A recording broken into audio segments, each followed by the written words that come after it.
안녕하십니까. 페트롤전북의 함윤호입니다. 페트롤전북 4월 10 국회의원 선거 당선인들과의 대담 연속으로 전해드리고 있습니다. 오늘은 부안 김제 군산 1 선거구 더불어민주당 이원택 당선인을 만나봅니다. 자, 새만금 내 최초 새만금 알리백, 재생에너지 신산업 조성, 또 기후위기 시대 농어민의 경영 안정과 농어가 소득 확대를 주요 공약으로 담고 있습니다. 자세한 이야기 직접 들어보죠. 페트롤전북 특집 대담 국회의원 당선인에게 듣는다. 더불어민주당 이원택 당선인 전화로 연결합니다. 축하드립니다. 안녕하십니까? 예, 안녕하세요. 예, 김제부안 군산 국회의원 이원택입니다. 예, 재선에 성공하셨습니다. 먼저 우리 유권자 여러분과 또 청취자분들께 인사부터 좀 해주시죠. 예, 전라북도 도민 여러분 또 김제 부안 군산의 대야 회원 주민 여러분께 감사드립니다. 이번 총선에서 국민들께서 주신 지엄한 명령을 이 시대 국회에서 반드시 실현해 갈 수 있도록 최선의 노력을 다하겠습니다. 다시 한번 감사드립니다. 예, 말씀하신 대로 과거에 그러니까 21일 때는 김제 부안이었는데 대야와 회연면이 더 포함이 되면서 늘었습니다. 더 챙겨야 될 곳이 넓어졌다는 측면에서는 어떻게 해석을 하고 계실까요? 예, 뭐 저희 전라북도가 인구 감소에 따라서 선거구가 그렇게 좀 변형이 됐습니다. 아마 이제 김제 부안 군산은 새만금을 공유하고 있는 지자체이고요.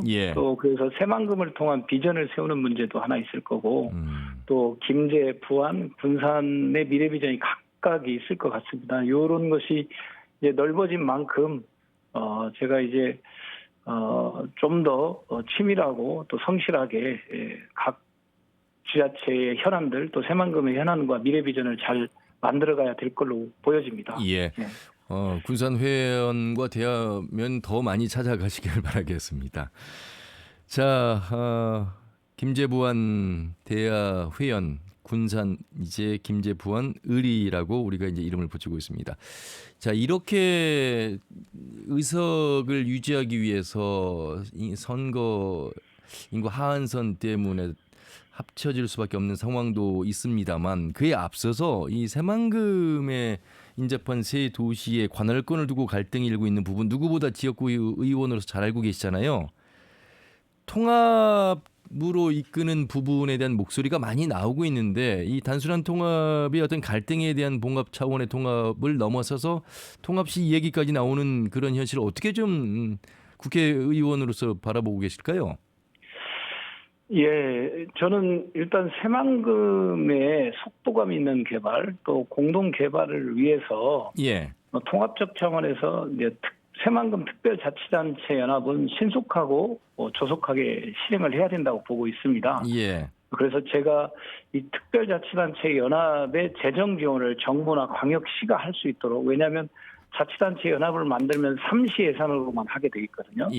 그래서 이것을 정부와 광역 시도가 지원할 수 있도록 법안을 제출한 바가 있습니다. 그래서 특별자치단체 연합은 조속하게 만들어서 통합적으로 또 조속하게 새만금 개발을 할 수 있도록 해야 된다 이렇게 보고 있다는 말씀 드리고요. 다만 이제 김제 부안 군산을 행정 통합하느냐 아니면 새만금 권역을 따로 특별자치도를 만드느냐 이런 두 가지 쟁점이 있는 것 같습니다. 따로 새만금 권역을 놓고 별도의 시를 만들겠다는 것은 사실 지난 35년간 김제나 부안이나 군산 시민들한테 새만금을 통해서 희망을 줘왔지 않습니까? 처음부터 별도의 시를 만들었으면 상관이 없는데 지금 35년이 지난 시점에서 별도의 자치시를 만드는 건 좀 부적절하다고 보고 있고요.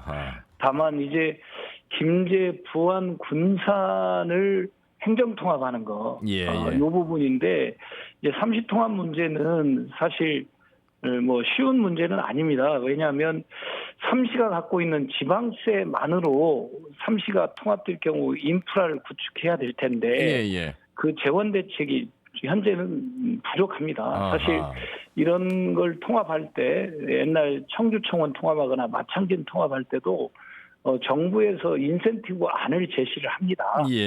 뭐 5천억에서 한 1조 사이에 뭐 이렇게 몇천억 대의 재정 인센티브를 제한하고 또 광역시도에서도 그 삼시의 재정을 지원하는 인센티브 안을 하고 그런 걸 삼시가 검토하면서 행정통합을 위한 주민투표로 들어가는데요. 예. 현재 윤석열 정부는 뭐 재정 인센티브를 제한하거나 또 이걸 권장하거나 이러고 있지는 않습니다. 그래서 삼시 지방세만으로 삼시 통합하는 것은 통합해서 뭐 통합청사를 새로 짓는다든가 새로운 인프라를 구축한다든가 그 재원만으로는 어렵습니다. 그러면 윤석열 정부 예. 이후에 새로운 정부가 들어섰을 때 이 행정의 통합에 대해서 재정적 인센티브를 주게 된다면 과거의 사례처럼 가능성이 있는 것인지 여쭤보고 싶고요. 그리고 앞에서 말씀하신 특별자치단체 연합은 지금 세계시장 군수가 지금 동의를 한 것으로 나와 있는데 그건 맞죠? 이제 제가 군산 시장님이나 군산시의회의 입장은 확인한 바는 없고요. 그러나 김제나 부안 같은 경우는 동의하고 있는 걸로 알고 있습니다. 그리고 이 특별자치단체 연합은 제가 4년 전부터 그렇죠. 군수님과 시장님, 군의원님, 시도의원님과 토론을 여러 차례 걸쳐서 이건 반드시 해야 된다고 얘기를 해왔고요.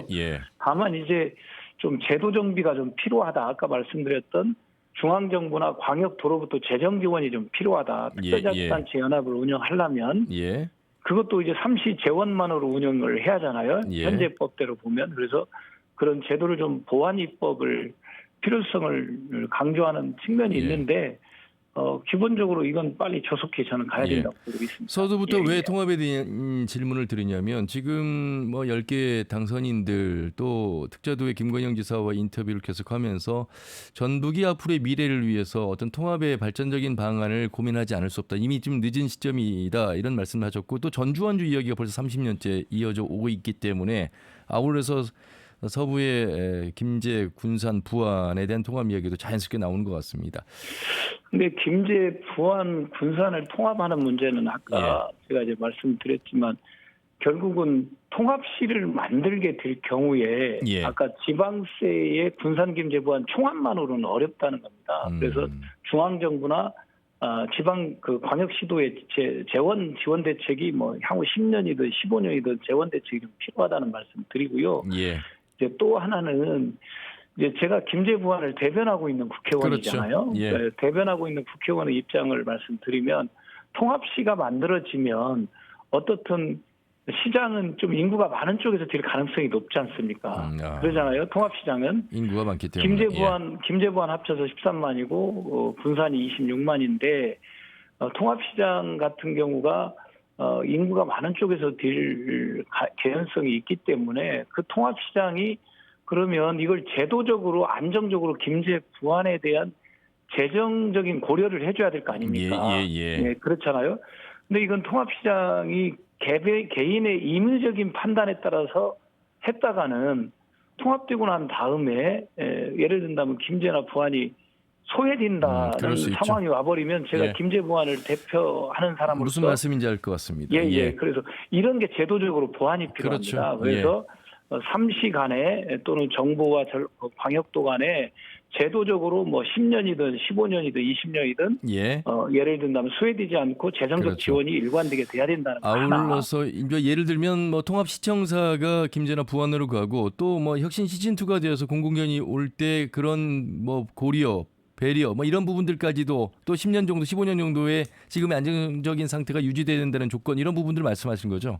그러죠. 그리고 예를 든다면 통합청사 하기로 했다가 안 한 경우도 있습니다. 마창진 같은 경우는 예를 든다면 통합이 되고 난 다음에 추진을 안 했거든요. 그러니까 그런 사례들이 있기 때문에 제가 김제 부안을 대변하는 입장에서는 행정시 통합과 관련해서는 아까 이제 그 통합시장의 지위와 역할이 임의적으로 가서는 안 되고 제도적으로 보완이 돼야 되고 통합시 의회도 마찬가지다. 통합시 의회도 그런 보완 대책이 필요하다. 이런 것이 종합적으로 돼야 되는데 현재 정부 차원이라든가 이런 어떤 안이 제출되고 있지는 않는 조건으로 제가 알고 있습니다. 그래서 당분간은 행정시 통합 문제보다는 특별자치단체 연합을 만드는 데 집중하는 것이 타당하지 않을까 예. 이렇게 보고 있습니다. 예, 알겠습니다. 자, 김제 부안 지역구 의원으로서 21대 때 아무래도 이제 누구보다 새만금에 대한 애정이 많았고 사실 또 새만금 하면 문재인 정부에서 이 재생에너지 연구단지로서 재생에너지 사업에 기대가 컸던 곳 아니었겠습니까? 지금 또 알리백 산단 조성해야 하는 부분도 있고 지금 어느 주소까지 현재 위치는 어디라고 보십니까? 사실 이제 우리 이제 세계 경제 체제가 이제 탄소를 배출하는 탄소 경제 체제에서 이제 재생에너지 경제 체제로 탄소를 배출하지 않는 경제 체제로 전환이 돼 가고 있습니다. 그렇죠. EU가 내년부터 탄소세를 부과하는 거 아니겠습니까? 예. 2030년 가면 미국이나 중국도 그렇게 들어갑니다. 그럼 세계 3대 경제권이 그렇게 들어가게 되는데 여기에 맞게 재생에너지를 풍부하게 생산하고 첫 번째, 두 번째는 재생에너지와 관련된 R&D를 구축을 해야 됩니다. 예. 사실 문재인 정부 때 그래서 새만금 권역에 재생에너지를 생산하고 R&D를 구축하려고 했던 거죠. 그렇죠. 뭐 국가종합실증단지라든가 에너지 융복합단지라든가 그린수소 실증단지라든가 또 뭐 그 그린수소 대량 생산단지라든가 스마트 그린 3단이라든가 이런 걸 R&D를 구축하고 부안 고창 앞바다의 해상 풍력 또 이제 새만금 내의 태양광 등을 통해서 사실 대한민국이 세계 경제가 그린 재생에너지 경제 체제로 전환되는데 선도적인 어떤 대응 체제를 구축하려고 했는데 현재는 조금 뭐 윤석열 정부 들어와서 재생에너지가 역행하고 있고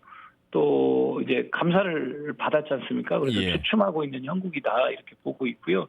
이제 총선이 끝났기 때문에 우리 윤석열 정부도 재생에너지를 현재 상황으로 가다가는 세계 경제에서 고립될 수가 있거든요. 지금 재생에너지 경제블록이 생기고 있는데 우리는 그렇게 안 하고 있으면 삼성, SK, LG뿐만 아니라 중견기업, 중소기업도 이제 수출로 먹고 사는 우리나라가 상당히 어려움에 처하기 때문에 이 부분에 대한 정부의 어떤 국정 기조가 변화해야 되고 새만금이 재생에너지를 대량 생산할 수 있고 R&D를 충분히 구축할 수 있는 지역이어서 그런 선도적 역할로 전환시켜 가야 된다. 그러려면 이제 신재생에너지법 개정을 통해서 이 알리백 산단 조성해야 된다 이런 말씀이시잖아요. 그렇죠. 새만금 특별법도 개정을 해야 되고요. 재생에너지법도 개정을 해서 가야 되고 다행히 새만금은 지금 부안과 고창 앞바다에서 해상 풍력이 5기가까지 가능하게 돼 있습니다. 민관 협의까지 다 끝나 있기 때문에 이걸 속도감 있게 조성하면 재생에너지 전기를 새만금 지역 산단에 공급하면 그게 알리백 산단 아니겠어요? 그렇죠. 알리백 산단이지 않습니까? 그래서 대한민국 최초의 알리백 산단이 되는 겁니다. 그렇습니다. 그래서 새만금 지역의 군산, 김제, 부안에 알리백 산단을 조성하면 대한민국 최초이기 때문에 기업 유치에 효과가 있죠.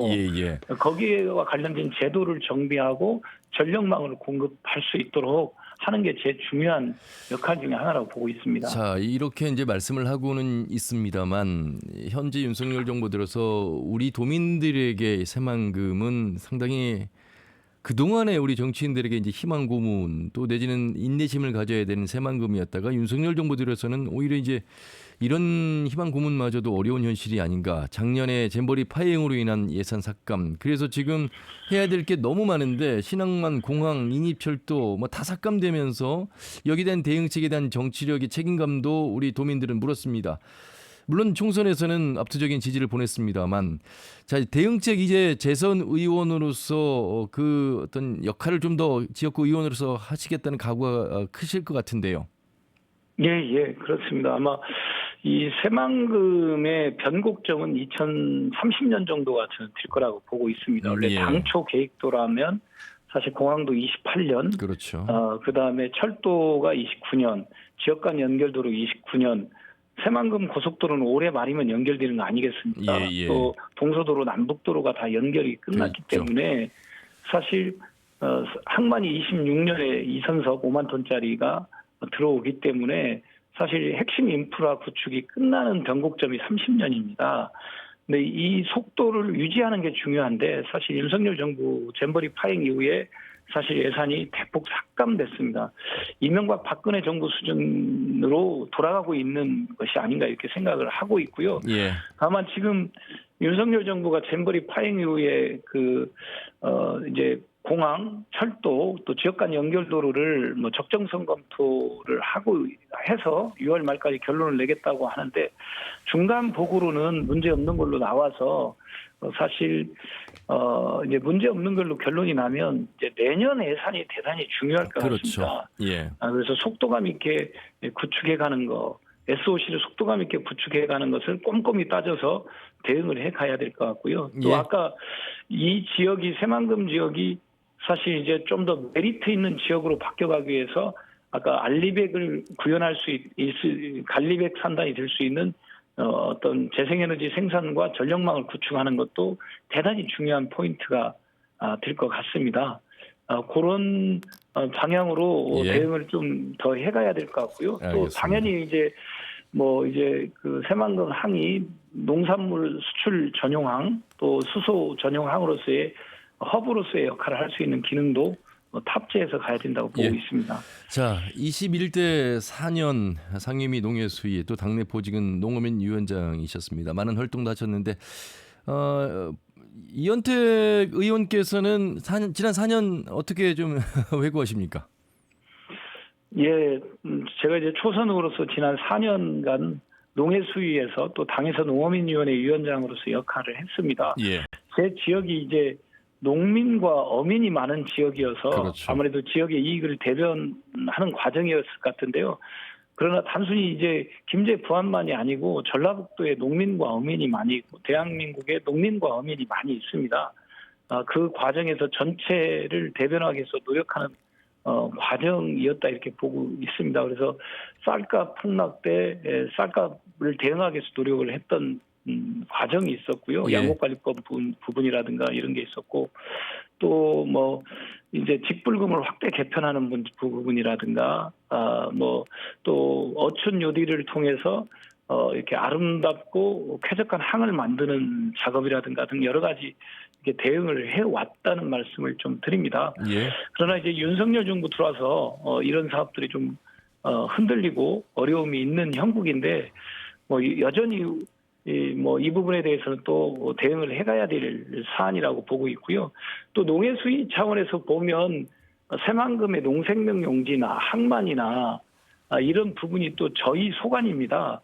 그래서 새만금 사업에 대해서도 저희가 적극 대응을 해왔고 또 대응을 해가야 된다 이렇게 예. 보고 있습니다. 그러면 예. 22대 국회에서 상임위도 역시 농해수위 맡을 가능성이 높습니까? 아무래도 그래야 되지 않을까 싶습니다. 근데 이 농해수위에 예. 우리 10석밖에 안 되는 의원님들이 중복되는 경우가 많아서요. 이제는 10명이 원팀이 돼서 좀 이 분배를 잘하겠다 이런 말씀을 하셨던데 어떻게 보십니까? 예. 의원님들끼리 이제 원하는 상임위를 한번 이제 조만간 모여서 의견 조율 과정을 거칠 것 같습니다. 예. 거칠 것 같고 그러는데 저희가 18개 상임위 중에 다 들어가도 이제 10개인데 그렇죠. 사실 이제 또 지역구 국회의원들은 또 자기 지역의 이익도 대변해야 하잖아요. 그렇습니다. 자기 지역구의 이익을 대변하는 측면과 전라북도의 이익을 대변하는 측면 두 가지를 이제 균형감 있게 이제 판단해 갈 수밖에 없는 측면이 있습니다. 그러나 저희가 이제 예산 확보하는 것은 또 애결이 차원에서 대응을 계속 해왔거든요. 저희가 제 기억에 4년 연속 저희가 개수주종 소위에 들어갔어요. 지난 21대 때. 네네. 그런 경우가 쉽지 않거든요. 이제 광주, 전남, 전북, 제주를 이렇게 한 번씩 돌아가면서 들어가는데 맞습니다. 제 기억에 4년 연속 저희가 들어갔습니다. 그렇게 해서 또 예산은 또 그렇게 대응을 저희가 잘 해왔습니다. 예. 그래서 저희가 이제 상임위 차원의 대응도 있고 애결위 차원의 대응도 있다는 말씀을 드리고요. 저희가 그런 점에서 이제 당선자끼리 충분히 의견을 모아서 조정할 수 있는 부분과 또 애결위 차원하고 당 정치기 차원의 대응도 저희들이 잘 대응해 가도록 의견을 모아 가겠습니다. 예. 자, 이제 지역구 의원이긴 합니다만 인구 감소에 관해서는 우리 정치적 측면에서도 정부 차원에서 많은 고민들을 하고 계시는데 특히나 김제 부안 선거구가 이제 하한선이 무너져서 회원 대야와 합쳐지지 않았습니까? 어떻게 대응책을 마련할 것인가? 예를 들면 인터뷰했던 내용들 보면 이제 화포지구 300만 평 산업단지라든지 어떤 기업 유치 또 호텔을 통한 관광 유치 여러 가지 이야기들을 하셨는데 좀 더 김제부원의 특성에 맞는 어떤 기업 유치와 더불어서 인구 유입의 방안이 있으실까요? 일단은 제가 보는 눈은 예. 이제 인구 감소 문제는 정부 차원에서의 대책이 핵심일 것 같고요. 그렇죠. 그러니까 이제 주택 문제라든가 또는 돌봄과 교육 문제라든가 또는 일자리 문제라든가 이 정부 차원의 문제인 것 같고 이제 저희 입장에서는 지방 소멸 문제인 것 같습니다. 예. 이제 지방 이제 소멸 문제인 것 같은데 이제 김제 부안 차원에서 지방 소멸을 막기 위한 노력과 대책이 이제 필요한데 제가 예를 든다면 이제 정부 차원에서 혁신 도시를 만들거나 공공기관을 이전해서 지역을 살리는 균형 발전을 해왔지 않습니까? 예. 그러나 이제 전라북도로 보면 전주권이 더 확대된 거죠. 나머지 시군이 확대된 건 아니지 않습니까? 예. 그래서 공공기관 이전을 예를 든다면 일선 시군으로 배치하는 과정이 된다고 하면 일선 시군으로 배치해야 된다는 거 하나. 그렇잖아요. 전주권에 부추하면 또 전주권만 확대됩니다. 그렇게 되면 이제 뭐 그런 거죠. 프랑스는 모든 저 일선 시군에 다 배치를 했습니다. 공공기관 이전할 때. 그렇죠. 이제 그런 사례가 이제 세계적인 사례도 있다는 말씀 드리고요. 근데 이제, 뭐, 김제나 부원이나 이제 농업을 매개해서 하는 거 아니겠습니까? 예. 이제, 일반 농산호촌이 전국에 110개 정도가 있습니다. 거기에 모든 산업을 다 장착해 줄 수는 없는 거거든요, 사실. 예. 근데 거기가 농업을 통해서 먹고 살고 있지 않습니까? 예. 근데 농업 소득이 1인당 1,000만 원 이짝저짝입니다, 사실. 아이고, 그렇죠. 그러니까 1인당 2,000만 원 이짝저짝이기 때문에 농업 소득을 2,000만 원까지 상향시킨다면 농민 1인당 이때 부부면 4천이지 않습니까? 예. 농해 소득이 붙으면 한 뭐 6천, 7천이 부부 간에 가능할 수가 있습니다. 그래서 사실 농촌의 인구를 유지하려면 농업 소득을 올리지 않으면 어렵다. 왜냐하면 모든 시군에 산업을 넣어줄 수 있는 건 아니지 않습니까? 그렇죠. 정부 차원의 지방 소멸을 막고 농촌의 인구를 올리려면 농업 소득을 올리는 정책을 적극적으로 구사하자면 어렵다 이렇게 보고 있습니다. 농업 소득을 적어도 지금 1,000만 원대인데 2,000만 원대로 상향시키는 과정으로 정부 정책이 진행이 되면 농촌의 젊은 사람들 또 많은 사람들이 농촌에 와서도 서울이나 서울 수도권이나 또는 전주권에 있는 중소기업과 견주했을 때 살 수 있는 여건이 되기 때문에 저는 농업소득을 올리는 것이 농촌을 살리는 핵심이다. 그러려면 양국관리법이라든지 지금 농산물 가격이 지금 곡물가에 영향 미치고 있잖아요. 어떤 그렇죠. 이런 부분들에 대한 농정의 과제에 대한 장기적인 대책 마련? 이게 이제 소비자도 살고 농민도 사는 같은 정책이 되지 않겠습니까? 예, 그렇죠. 그러니까 그건 이제 세 가지 축입니다. 하나는 이제 공익적 가치와 앞으로 이제 재생에너지를 줄여야 하기 때문에 저탄소 농업으로 전환이 돼야 됩니다. 직불금을 5조 원대까지 확장하는 부분이 필요하고요. 두 번째는 시장에다가 결국 농산물을 내놓는 거 아니겠습니까? 그렇죠. 팔려고. 근데 이 시장의 농산물 가격이 가격 변동성이 높습니다. 맞습니다. 최하위 가격과 최상위 가격이 가격 변동률이 제조업보다 1.6배가 높습니다. 그래서 이 가격 안정제법을 도입해야 됩니다. 이미 미국은 35개 품목을 가격 안정제법을 도입해 있습니다. 근데 그걸 우리가 미국 사례라든가 일본 사례를 통해서 저희가 이번에 가격 안정제법을 상정해서 얼마 전에 본회의에 직회부를 한 거 아니겠습니까? 그래서 농민들이 충분하게 농산물을 생산해서 시장에 공급하면 적정한 가격에 소비자들이 먹을 수 있는 거 아니겠습니까? 특히 이제 기후위기 때문에 생산량이 감소하면 사과값이나 대파값이 난리 나지 않습니까?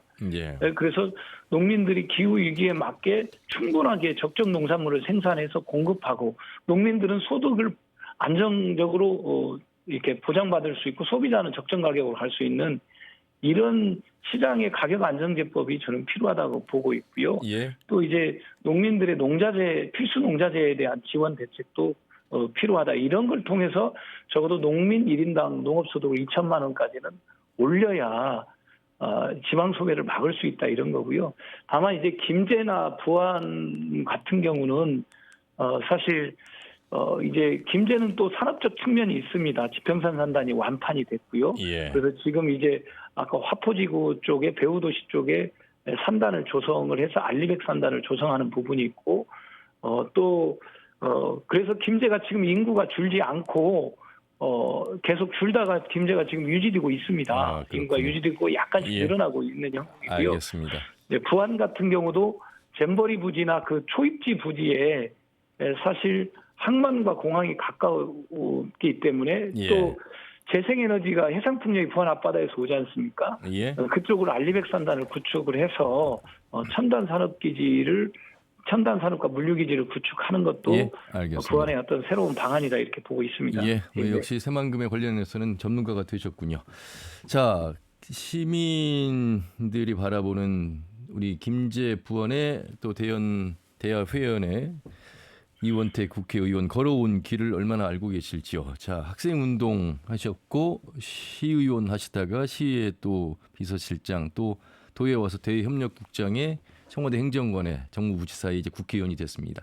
이런 다양한 경험이 지금의 이원택을 만든 게 아닐까 싶은데 이렇게 질문을 드려볼게요. 이렇게 이제 길을 걸어오면서 우리 전북 정치라고 하는 이 민주당의 어떤 독점 구조, 그건 뭐 역시 민주당에 대한 지지가 강하기 때문에 평가를 어떻게 해야 될지는 모르겠습니다만 어떤 조직이라고 하는 어느 정치인에 함께하는 조직, 이 힘이 강해야만 경선에서 승리하기 쉬운 구조, 이런 구조 속에서 이원택 의원님이 이제 재선이고 앞으로 더 많은 정치 활동을 하기 위해서 좀 민주당의 어떤 경선이나 민주당의 새로운 인물을 키워내는 역할들, 이제 그런 어떤 형님 역할을 해야 되지 않을까 싶은데요. 어떻게 보세요?